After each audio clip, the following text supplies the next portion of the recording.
Because your food is junk. Yes, sir. Talk about it. So anyway, Mr. Zimmerman sees him. Now look at this. He already profiled the brother. What do you mean, did he profile? He said, we've had a lot of break-ins in our neighborhood. Who was doing the break-in? It says black people. He said, these a-holes, they get away with it. But he was going to make sure that this one didn't get away. So he started pursuing him. He had his pistol. The boy on the phone talking to his girlfriend. Huh? Then a fight ensues because he jumped out of his car, got to the young man, and he shot him. And the sheriff said, well, I didn't see no reason to arrest him. What you mean? It was the word of a white man against a nigger. Yes. Yes, sir. Go ahead now. He couldn't have been wrong. See, this is the mess that we are in today. Shot that little girl in her head. Nobody arrested. See, your life means nothing. That's why David said, yea, though I walk in the valley of the shadow of death, I will fear no evil. Because the Lord is with me. Oh, brother and sister.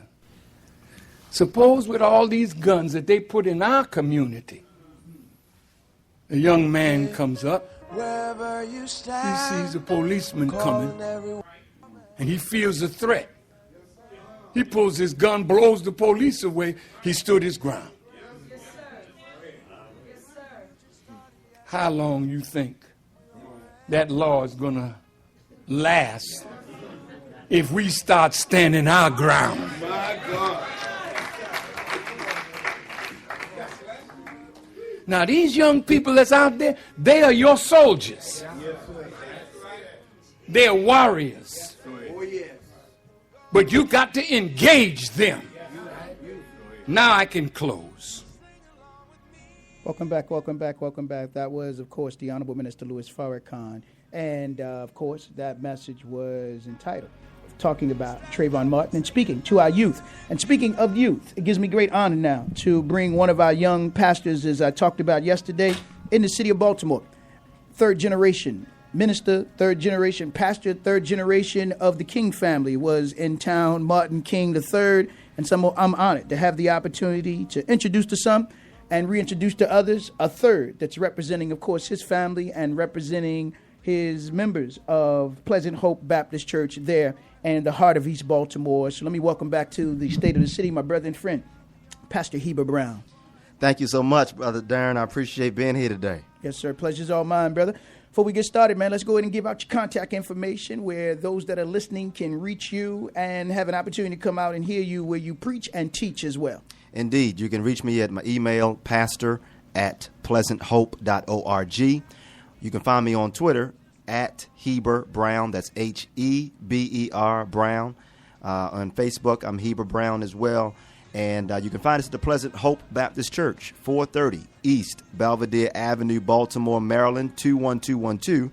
It's right near the York Road Northern Parkway intersection. Yes, sir. Well, let's go ahead and talk about it. You got, of course, tomorrow is regular schedule Sunday services, and then I think you have an event that's going on immediately thereafter. Let's talk about that. Certainly, yeah. Well, morning worship starts at 10 a.m. We invite you to come out, and then we're going to flow right from morning worship into a panel discussion called Stay Woke, Understanding the Moment, Sustaining a Movement. Really excited about bringing young folks together. There's a lot of young people going to be there, yes, sir. From the Eddie Conway Liberation Institute to local young activists and the like will be there. On the panel will be Dr. Ray Winbush, Dr. Adana Janaki Evans-Johnson from Loyola, Angela Janice, Tanae Lynn Harris, who's the NAACP Legal Defense Fund organizer, and Brother Faraji Muhammad will all be there together on the panel. So we're looking forward to having a great dialogue to analyze and understand what's going on, but also the real hope, Brother Darren, is yes, sir. that it's got to live past this emotional time right now. You know what right. I mean? And so any way that we can do our part to help more younger people in particular stay engaged beyond this moment, I'll consider that a win. Of course, there are some who are going to drift back off into La La Land or whatever, but I'm praying that at least a handful of some will get active, get engaged, get involved, and stick around.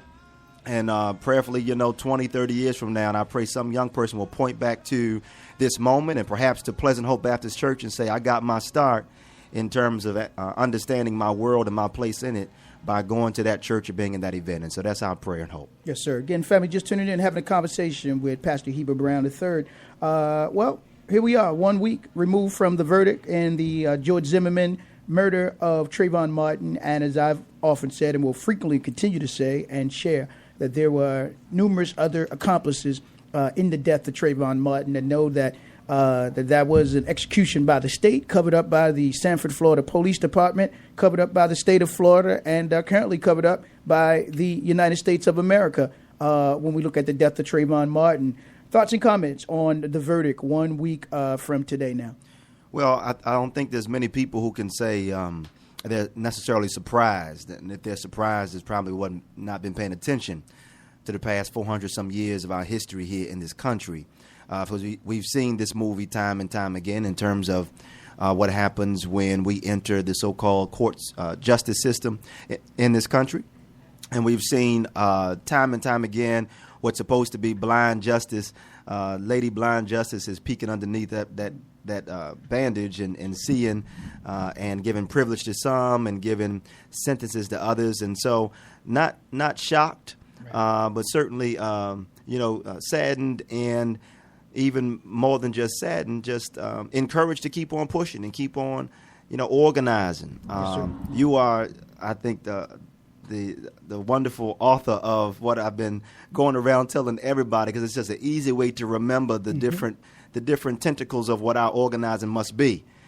From you talk about litigation and legislation and education and organization and mobilization, and it's such a, I think that's an on-time understanding, because there's got to be efforts on all of those fronts as you talk about. Yes, if we're going to see some change and see some synchronized actions. I mean, so right now you have different pockets of people going here and there doing this and that, and while there are many noble efforts going forward, if it ever gets synchronized, Brother Darren, it's going to be it's going to make a even bigger impact. Yes, sir. Well, it's important, as you said, we use, as others have talked about, the nuclear option, or weapons of mass production or weapons of mass construction, and getting organized, and using those 5 ingredients of the communication, the education, the mobilization, the legislation, and the litigation. And, of course, going one step further with the confrontations and the liquidations. And when I say liquidate, just as they have liquidation sales going out of business, we want some corporations to go out of business using, of course, tactics from the civil rights movement, the Black Power movement of economic withdrawal. Thoughts and comments on those, myself and others that have been calling for a boycott of the state of Florida, and if not, making it more finite and going after certain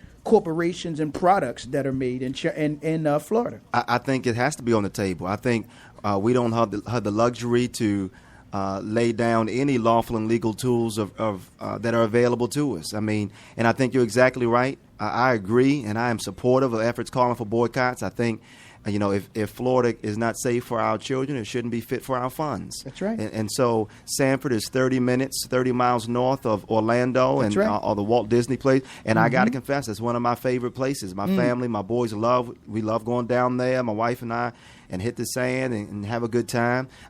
Every year we go down there. We're not going this year. That's just our personal piece. And I know there's other people making personal decisions along those lines.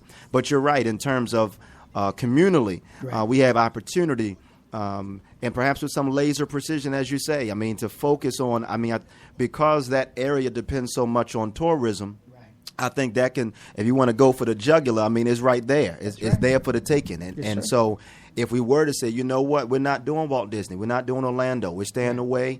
And even if it's just 12 months, 12 to 15 months of a family, of our community saying we're not going to be there, I think it would make a tremendous difference. If you want to target products, certainly there are so many, and you've mentioned some of them, from the orange juice and the like, those type of things. And so I think with some focus and with some sacrifice, as we were talking on the air, you're so right. Yes, sir. No victory will be easily won. Right. You know, and I think about the Montgomery bus boycott, and you're talking about people for more than a year. That's right. Who stayed off the buses and put that pressure on that system. I think that's noble. And another part of that, Brother Darren, I think it's important to raise as well, is that everybody didn't participate. That's right. You know, I think that there's Yes, this sir. mythic depiction in our minds that every black person everywhere just stayed away. Right. There wasn't 100% participation. That's right. But it was enough That's to right. make a difference. And Right. so I don't believe now that you're going to have 100% of black folk. I mean, Charles Barkley will be down there at Orlando. Yeah, he's and going- Bill he's Cosby going to be there. You know, Right. they'll be down there. It won't Right. be 100. But it doesn't have to be 100 right. in order to make the point and to put the pressure on the system. Yes, sir. As I was talking to you off air, you had organizations such as the NAACP who could have really made the ultimate sacrifice and set the stage for other national organizations to follow as they had their convention in Orlando last week. Yeah. Now we have the National Association of Black Journalists, their convention coming up in Yeah. Orlando. Yeah. And then the National Bar Association in a few weeks, black lawyers having their convention in Miami. Speak to, again, I think, those who have benefited from the struggle of the civil rights movement, such as our black lawyers, such as our black organizations, and they could have set the stage for the others to follow and join, and given an opportunity to do so, they fumbled the ball and dropped the ball, or they showed that they're just selfish and they really don't mean what they say, and they're not saying what they mean, and it becomes really very hypocritical. But thoughts and comments on this? Yeah, I think, when I learned that the NAACP convention was going on in Orlando, they were there before the verdict was given. But you're right. If that verdict came down, that was late Saturday night when the verdict came down. If they would have got up on Sunday morning Right. and said, you know what, we're going to do something today, Right. pack up and leave, it would have sent shockwaves, I think, through the economic system of the state. And you're right. I think Right. others would have followed suit because That's you're right. right. They would have set the bar. Right. This is how serious this is. And so it's disappointing. I'm prayerful that probably more community and grassroots Right. efforts will have to carry that baton. Perhaps, some of the groups that you've named, the organizations and others, perhaps they're in too deep at this Yes, sir. moment Right. to make that type of sacrificial move. It might have to come from the bottom in terms of, more, because you could say the NAACP and those groups are more grass tops organization. I've heard people use that terminology, but this, in terms of pulling out, might have to come from the bottom up. We might have to.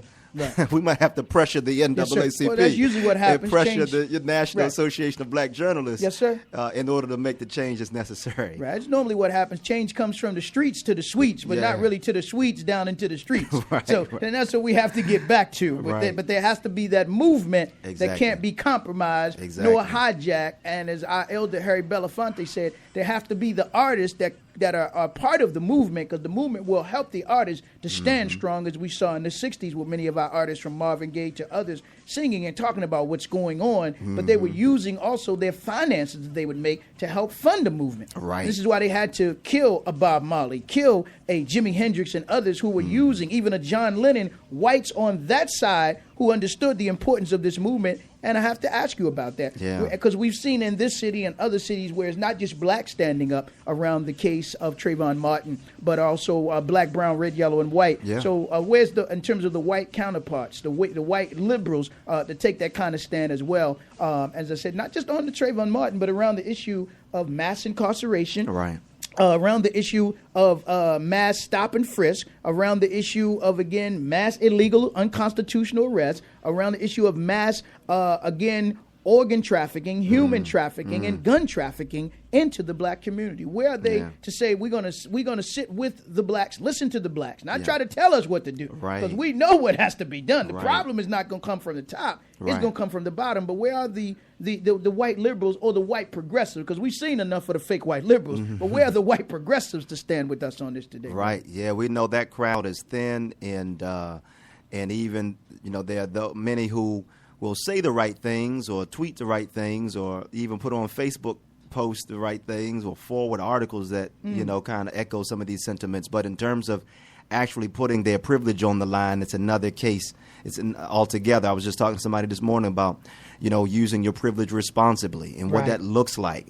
And when you recognize you have privilege in a certain era or arena, how do you use that? Yes. Using that